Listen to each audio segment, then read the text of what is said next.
Por fin llegaste al lugar correcto. O mejor dicho, a las vibraciones sonoras correctas. Has llegado a descargacultura.unam.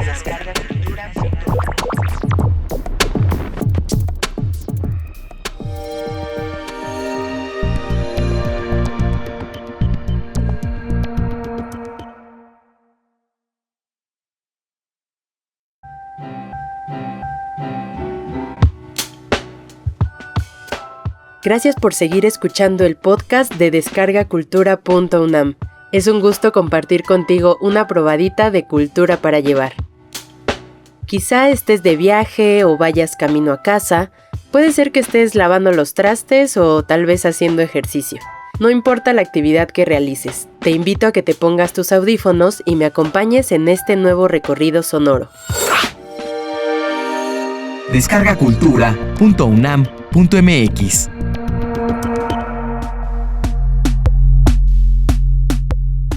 En el capítulo de hoy vamos a recordar la obra de dos personajes célebres en la literatura. Arthur Conan Doyle nació en Edimburgo, Escocia, en 1859. Se dedicó a la medicina, a las aventuras, al deporte y al espiritismo. Fue conocido por crear a uno de los personajes de ficción más famosos, el detective Sherlock Holmes. El padre de Arthur fue un exitoso pintor que murió joven debido a su alcoholismo. Por otro lado, su madre, una mujer apasionada a la lectura y con gran imaginación, se hizo cargo de él y sus hermanos, transmitiéndoles valores nobles a través de relatos y cuentos que ella misma les narraba. Arthur Conan Doyle conoció en la universidad a otros autores como Robert Louis Stevenson y James Matthew Barrie, además del médico y profesor Joseph Bell, quien le enseñó la importancia de la observación, la lógica y la deducción, lo que después lo inspiró para desarrollar la personalidad de su famoso detective. Conan Doyle publicó novelas como Estudio en Escarlata, El signo de los cuatro, El problema final y Las aventuras de Sherlock Holmes. Fue considerado uno de los maestros de la narrativa policíaca y célebre autor en lengua inglesa. Murió el 7 de julio de 1930 debido a un ataque cardíaco. En el acervo de Descarga Cultura puedes escuchar de Arthur Conan Doyle Una historia de Waterloo, obra adaptada para teatro en atril. También El gato de Brasil, cuento del que a continuación te comparto un fragmento de la versión en español, con lectura de Guillermo Henry.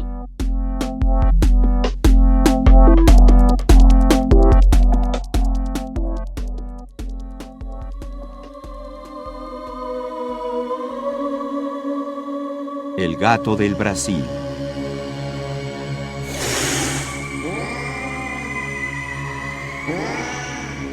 Sir Arthur Conan Doyle. Primera parte.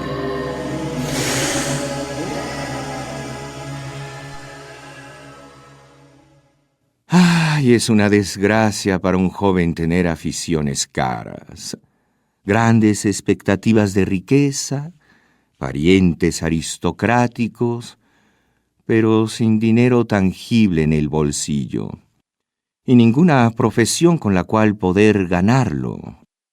El hecho es que mi padre, hombre bondadoso, optimista y presuntuoso, tenía una confianza tal en la riqueza y en la benevolencia de su hermano mayor, solterón, Lord Southerton, que dio por hecho el que yo, su único hijo, no me vería nunca en la necesidad de ganarme la vida. Se imaginó que, aun en el caso de no existir para mí un puesto en las grandes posesiones de Southerton, encontraría por lo menos algún cargo en el servicio diplomático, que sigue siendo un espacio exclusivo para nuestras clases privilegiadas. Murió demasiado rápido para darse cuenta los falsos que eran sus cálculos. Ni mi tío, ni mucho menos el Estado se dieron cuenta de mi existencia, ni mostraron el menor interés por mi futuro. De vez en cuando, todo lo que me llegaba como recordatorio de ser el heredero de la casa de Oswell y de una de las mayores fortunas del país eran un par de faisanes o una canastilla de liebres. Mientras tanto, estaba soltero y desempleado. Vivía en un departamento en Grosvenor Mansions, sin más ocupaciones que dispararle a las palomas y jugar polo en Hurlingham. Mes con mes me fui dando cuenta de que cada vez resultaba más difícil conseguir que los prestamistas me renovaran los pagarés, o conseguir más dinero a cuenta de las propiedades que iba a heredar. Se me atravesaba la ruina y cada día la veía más clara, más cercana y absolutamente inevitable. Lo que más me hacía sentir mi pobreza era que, además de la gran riqueza de Lord Southerton, todos mis demás parientes tenían una posición acomodada. El más cercano era Everard King, sobrino de mi padre y primo hermano mío, que había llevado una vida llena de aventura en el Brasil y acababa de regresar para disfrutar tranquilamente de su fortuna. Nunca supimos de qué manera la había hecho, pero era evidente que poseía mucho dinero, porque compró la finca de Greylands, cerca de Clipton-on-the-Marsh, en Suffolk. Durante su primer año de estancia en Inglaterra se ocupó menos de mí de cuanto lo había hecho mi avaricioso tío. Pero finalmente, una buena mañana de verano, recibí con gran satisfacción y júbilo una carta en la que me invitaba a ir aquel mismo día a su finca para una breve estancia en Greylands Court. Por aquel entonces yo esperaba hacer una visita bastante larga al Tribunal de Quiebras, y esa interrupción me pareció casi providencial. Quizá podría salir de mi pobreza si me ganaba la simpatía de este desconocido pariente mío. Por el honor de la familia no podía dejarme completamente en la calle. Le pedí a la ama de llaves que arreglara mi maleta, y aquella misma tarde salí para Clipton-on-the-Marsh. Después de cambiar de estación en Ipswich, llegué a una estación pequeña y solitaria que se levantaba en una llanura de praderas atravesadas por un río de aguas tranquilas, que serpenteaba por entre las orillas altas y fangosas, haciéndome comprender que la subida de la marea llegaba hasta allí. No me esperaba ningún coche. Más tarde me enteré de que mi telegrama había llegado tarde, y debido a eso alquilé uno en el mesón del pueblo. El chofer, un gran hombre, elogiaba constantemente a mi primo, y por él me enteré de que el nombre de Mr. Everard King era uno de los que merecían ser nombrados en aquella parte de la ciudad.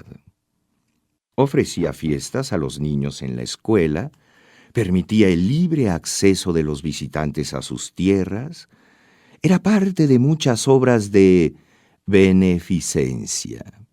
Y en una palabra, su filantropía era tan universal que mi chofer solo se lo explicaba con la hipótesis de que mi pariente abrigaba la ambición de ir al Parlamento. La aparición de un ave preciosa que se posó en el poste de telégrafo al lado de la carretera distrajo mi atención de las alabanzas que estaba haciendo el chofer. A primera vista me pareció que se trataba de un arrendajo, pero era más grande que ese pájaro y de un plumaje más radiante. El chofer me explicó inmediatamente la presencia del ave diciendo que pertenecía al mismo hombre cuya finca estábamos por visitar.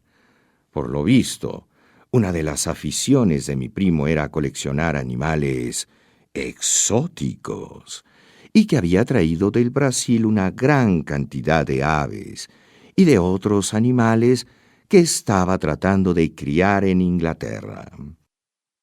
Una vez que cruzamos la puerta exterior del parque de Greylands, se nos presentaron numerosas pruebas de esta afición.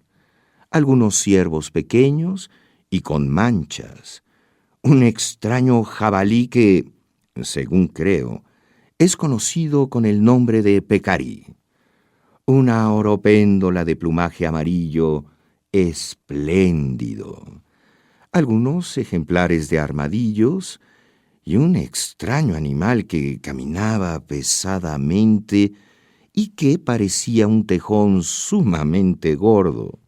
Fueron algunos que distinguí mientras el coche avanzaba por la sinuosa avenida.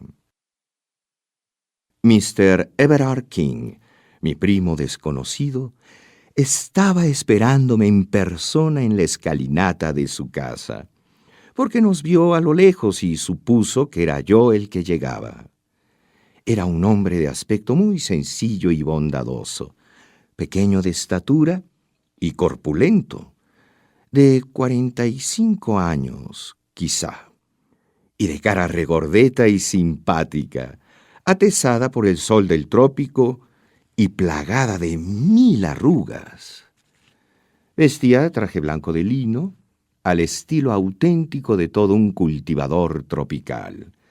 Tenía entre sus labios un puro y en su cabeza un gran sombrero de Panamá echado hacia atrás. Su figura era de las que asociamos con un bungalow y parecía curiosamente fuera de lugar frente a esa amplia mansión inglesa, construida de sillería, con 2 alas macizas y columnas estilo Palladio delante de la puerta principal. «Querida», gritó mirando por encima de su hombro, «querida, aquí está nuestro huésped. Bienvenido, bienvenido a Greylands. Estoy encantado de conocerte, primo Marshall, y considero un cumplido de tu parte el que hayas venido a honrar con tu presencia esta pequeña y aburrida mansión campestre». Sus atenciones no podían ser más cordiales, y enseguida me sentía a gusto, pero toda su cordialidad apenas podía ser compensada con la frialdad y mal humor de su esposa, mujer alta y ceñuda que acudió a su llamado. Era, creo, de origen brasileño, aunque hablaba un excelente inglés, y yo disculpé sus maneras atribuyéndolas a su ignorancia sobre nuestras costumbres. Sin embargo, ni entonces ni después trató de ocultar lo poco que le agradaba mi visita a Greylands Court. Por lo general, sus palabras eran corteses, pero poseía unos ojos negros extraordinariamente expresivos, y en ellos leí con claridad, una vez más desde el momento en el que llegué, que anhelaba vivamente que regresara a Londres. Pero mis deudas eran demasiado apremiantes, y los proyectos que tenía con mi rico pariente eran demasiado apremiantes para dejar que fracasaran por culpa del mal genio de su esposa. Así que me despreocupé de su frialdad y le devolví a mi primo la misma extraordinaria cordialidad con la que me había recibido. Él no había escatimado molestias para ofrecerme toda clase de comodidades. Mi habitación era encantadora. Me suplicó que le dijera cualquier cosa que pudiera apetecer para estar allí completamente feliz. Tuve en la punta de la lengua contestarle que un cheque en blanco resultaría una ayuda eficaz para ese fin, pero me pareció prematuro en el estado en que se encontraban nuestras relaciones. La cena fue excelente. En la sobremesa nos sentamos a fumar sus habanos y a tomar café, que, según me informó, procedía y estaba preparado en una de sus propias plantaciones. Me pareció que todas esas alabanzas del chofer estaban justificadas y que jamás había tratado con un hombre más cordial y hospitalario.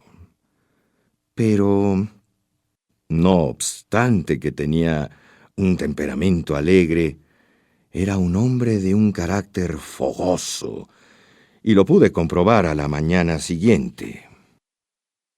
La curiosa animadversión que la esposa de mi primo había concebido hacia mi persona era tan fuerte que su comportamiento durante el desayuno me resultó casi ofensivo. Pero el significado de esto quedó claro cuando su esposo salió de la habitación. «El tren más conveniente es el que pasa a las 12:50», dijo. «Yo no pensaba marcharme hoy», le contesté con franqueza, quizá con arrogancia, porque estaba determinado a que no me sacaría de ahí. «Ah, si es usted quien ha de decidirlo», dijo ella y dejó cortada la frase mirándome con una expresión insolente. «Estoy seguro de que Mr. Everard King me lo advertiría si yo traspasara su hospitalidad». «¿Qué significa esto? ¿Qué significa esto?», preguntó una voz y mi primo entró en la habitación. Había escuchado mis últimas palabras. Una sola mirada a mi cara y a la de su esposa le dieron lo demás. Su rostro, regordete y simpático, cambió de inmediato a una expresión de absoluta ferocidad y dijo: «¿Te molestaría salir, Marshall?». Debo mencionar que mi nombre es Marshall King. Cerró la puerta atrás de mí e inmediatamente oí que le hablaba a su mujer en voz baja, pero con un furor y cortadamente. Evidentemente aquella grosera ofensa a la hospitalidad lo había lastimado en lo más profundo. A mí no me gustaba meterme en los problemas de los demás, así que me alejé caminando hacia el jardín. De pronto escuché unas pisadas precipitadas que se detenían detrás de mí, y estaba la señora con el rostro pálido de emoción y los ojos enrojecidos con lágrimas. «Mi marido me ha rogado que le ofrezca mis disculpas, Mr. Marshall King», dijo, permaneciendo delante de mí con la mirada baja. «Por favor, señora, no diga una palabra más». De repente, sus ojos negros me miraron con pasión. «Estúpido», me dijo con voz sibilante y frenética vehemencia. Dio vuelta y regresó rápido hacia su casa.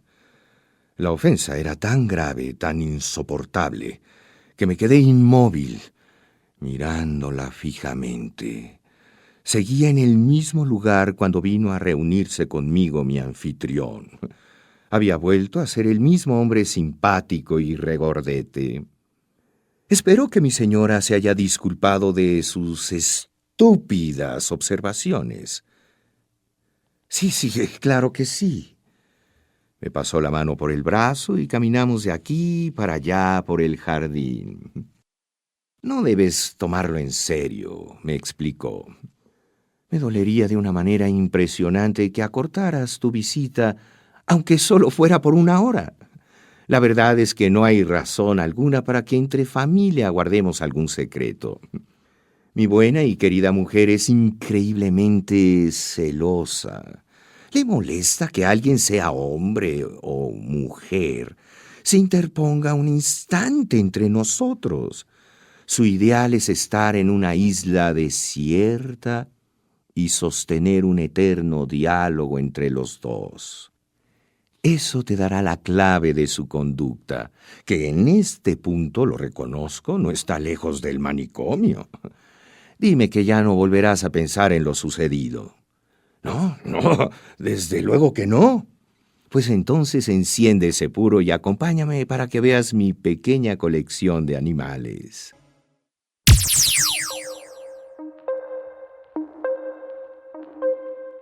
Para escuchar completo El gato de Brasil, entra a descargacultura.unam.mx y disfruta este cuento en su versión original y con traducción al español. Otro de los personajes que recordamos en este capítulo es Paul Valéry, quien nació en Sète, Francia, el 30 de octubre de 1871. Durante su adolescencia quería estudiar la carrera de marino, pero se vio obligado a renunciar a la escuela naval para comenzar estudios de Derecho en el Liceo de Montpellier. Durante esta etapa, Paul Valéry descubrió a poetas como Baudelaire, Rimbaud, Verlaine y Mallarmé, quienes le permitieron encontrar en la literatura la única cosa sólida y estable. Al terminar su servicio militar, Valéry se mudó a París, en donde descubrió la obra de Edgar Allan Poe, que le dio impulso para seguir escribiendo diversas obras y poemas. Interesado por el movimiento simbolista, Paul Valéry comenzó a dedicarle más tiempo al ensayo y la filosofía, alternando su vocación poética con su trabajo de redactor en el Ministerio de Guerra. Pronto se convirtió en uno de los pensadores y escritores franceses más célebres del siglo XX. Paul Valéry escribió obras como La joven parca, Eupalinos y El cementerio marino. Esta última fue publicada por primera vez en 1920 y considerada como la obra máxima de la poesía pura, la cual se desarrolla entre sonoridad, belleza conceptual y metáforas gozosas. Murió a los 74 años un 20 de julio de 1945 en París, Francia, debido también a un ataque al corazón. Su muerte fue tan significativa que se declaró luto nacional y se realizó un funeral de Estado. A continuación, y para cerrar el episodio, te comparto la versión en español leída por Juan Stack del poema El cementerio marino, escrito por Paul Valéry. Te invito a que también disfrutes la versión original en francés entrando a descargacultura.unam.mx.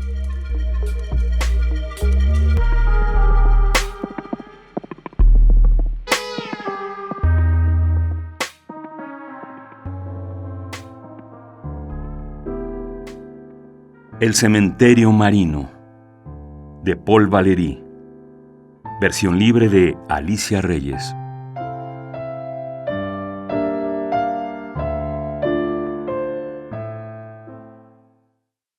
Este techo tranquilo, donde andan las palomas, palpita entre los pinos, entre las tumbas. El mar en su eterno vaivén inacabable. Oh, recompensa después de un pensamiento, esta larga mirada sobre divina calma. Trabajo puro de sutiles destellos disgrega incontables diamantes de espuma imperceptible. ¿Y qué paz parece concebirse cuando sobre el abismo un sol reposa, reflejos nítidos de una eterna causa, el tiempo centellea y el ensueño es saber?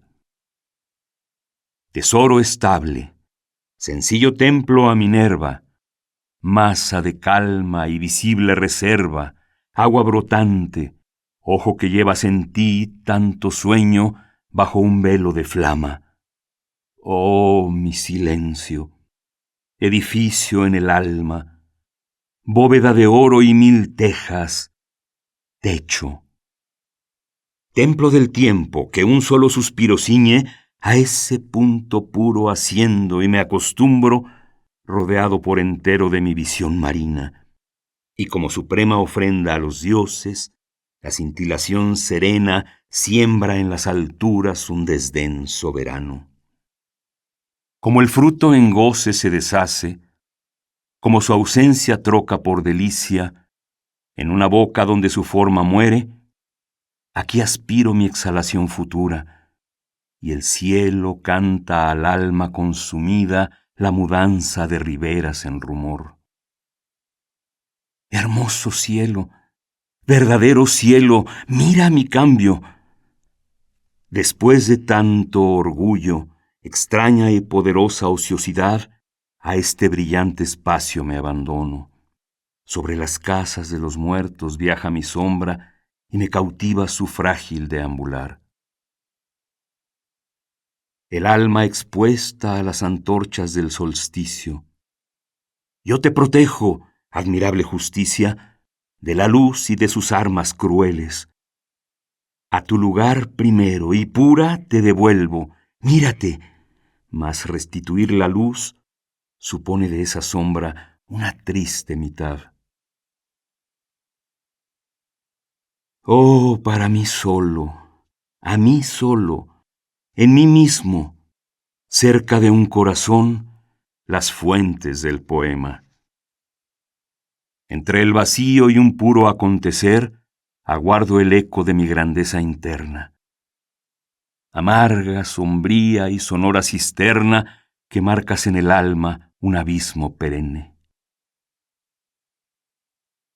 ¿Sabes tú, falsa cautiva de las frondas, golfo ávido de endebles enrejados, secretos deslumbrantes sobre mis ojos cerrados, qué cuerpo me arrastra a su fin perezoso? ¿Qué frente lo atrae a esta tierra ósea? Un destello piensa así en mis ausentes. Cerrado, sacro, lleno de un fuego fatuo, fragmento de la tierra entregado a la luz, este lugar me agrada, de antorchas dominado, compuesto por el oro, la piedra y la sombría arboleda, en donde tanto mármol tiembla sobre las sombras. El mar fiel duerme ahí frente a mis tumbas. Perra espléndida, al idólatra aparta. Cuando solitario con sonrisa bucólica, largamente apaciento ovejas misteriosas, el blanco rebaño de mis tranquilas tumbas. Aléjame las prudentes palomas, vanos ensueños, oh ángeles curiosos. Venido aquí, el futuro es pereza. El insecto nítido escarba la aridez. Acabado está todo, deshecho, por el aire acogido en no sé qué severa esencia. La vida, ebria de ausencia, es vasta, y la amargura es dulce, y el espíritu claro. Los muertos ocultos están bien en la tierra que los calienta y su misterio seca. El mediodía, en lo alto, inmóvil mediodía, en sí se piensa y se agrada a sí mismo. Cabeza plena y perfecta diadema, soy en ti la mutación secreta. No tienes más que a mí para encerrar tus quejas. Mis violencias, mis dudas, mi arrepentir, son el defecto de tu gran diamante. Pero en su noche cargada con sus mármoles, un pueblo vaga entre raíces de árboles y lentamente se ha puesto de tu lado. En una espesa ausencia se fundieron, la arcilla roja libó la blanca especie, el don de vida pasó a nutrir las flores. ¿Dónde quedaron las frases familiares de los muertos, el arte personal, las almas singulares? Las larvas y la noya en el lugar del llanto. Gritos agudos de acariciadas chicas, ojos, dientes, humedecidos párpados, senos encantadores que juegan con el fuego. La sangre brilla en labios que se entregan. Últimos dones, los dedos protectores. Bajo tierra va todo, y todo entra en el juego. Y tú, gran alma, ¿Aguardas un ensueño que ya no tenga ese color de engaño que a los ojos de carne ofrecen ondas y oro? ¿Acaso cantarás cuando seas vaporosa? Vamos, todo huye. Mi presencia es porosa. La santa impaciencia muere también así. Flaca inmortalidad, negra y dorada, consoladora, en exceso laureada, que con la muerte formas un seno maternal. Oh, la hermosa mentira y la piadosa astucia. ¿Quién no rechaza, quién no conoce ese cráneo vacío y su eterna sonrisa? Padres profundos, testas deshabitadas que bajo el peso de tantas paletadas confundís nuestros pasos, al ser la tierra misma, gusano irrefutable, el único roedor. Mas no es para vosotros que dormís bajo losas. Él vive de la vida y de mí no se aparta. ¿Amor quizás o de mi mismo odio? Su diente más secreto está de mí tan próximo que cualquier nombre pudiera convenirle. ¿Qué importa? Él ve, desea, piensa, toca. Apetece mi carne y hasta sobre mi lecho a este ser vivo, vivo yo para pertenecerle. Zenón, cruel Zenón, Zenón de Elea. Me has traspasado con esta flecha alada que vibra, vuela y que no vuela más. El sonido me engendra y la flecha me mata. Ah, el sol, qué sombra de tortuga para el alma. Aquiles sin moverse camina a grandes pasos. No, no, de pie, en la era sucesiva. Rompa mi cuerpo esa meditabunda forma. Mi seno beba este nacer del viento. Una frescura exhalada del mar, el alma me devuelve. Oh, salada potencia, corramos a la onda de vivo resurgir. Sí, gran mar dotado de delirios, piel de pantera y clámide calada por mil y mil imágenes del sol, hidra absoluta, ebria de tu carne azul, que vuelves a morder tu cola refulgente en un tumulto parecido al silencio. El viento se levanta, intentemos vivir. El aire inmenso abre y cierra mi libro. La ola hecha polvo surge de entre las rocas. Volad, páginas del todo deslumbradas. Romped, olas, romped gozosas con el agua ese techo tranquilo donde las velas merodeaban.